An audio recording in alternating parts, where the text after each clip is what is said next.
understand. I've looked to my right, Deji. Looked to my left, AJ.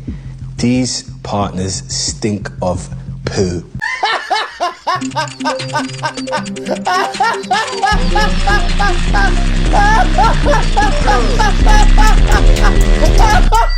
Oh my god, that's so funny. Bro, that looks yeah, I fucking know, double indicted. That's bad.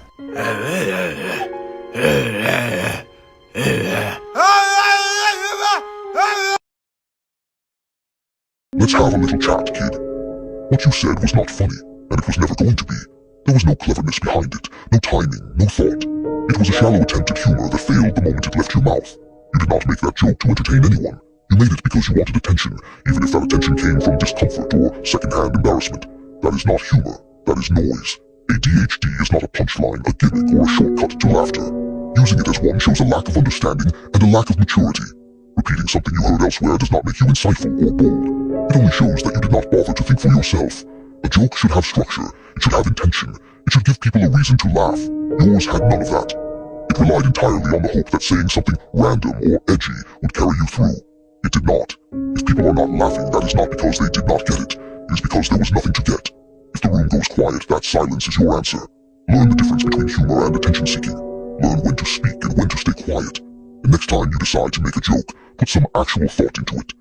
Can I hip thrust LeBron James better than Dylan Brooks? In a game against the Lakers, Dylan Brooks used an interesting defensive technique to stop the GOAT. But just how much force did he actually generate? And could I do it better? In order to find out, we need to use Isaac Newton's second law. Force equals mass times acceleration. Mass is easy. We know that LeBron weighed around 250 pounds at this time. But calculating the acceleration, that's where it gets tricky. I had to analyze the clip frame by frame. And right before backing in, LeBron is momentarily stationary, giving him a starting velocity of 0. And then as he backs down, he accelerates. Using the basketball as our ruler, we can calculate he hit a velocity of 32.2 centimeters per second just before the moment of impact. And that gives LeBron a final acceleration of 2.48 meters per second squared. And now we have everything we need. When we multiply LeBron's mass by his acceleration, we can calculate that he was generating about 289 newtons of force. And since Brooks brought him to a standstill, he had to match that force exactly. And 289 newtons might sound like a lot, but when we convert that into more typical units, he's thrusting just about 65 pounds. And I can hip thrust over 500. He's going into the stands.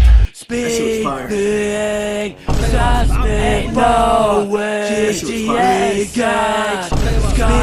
No way,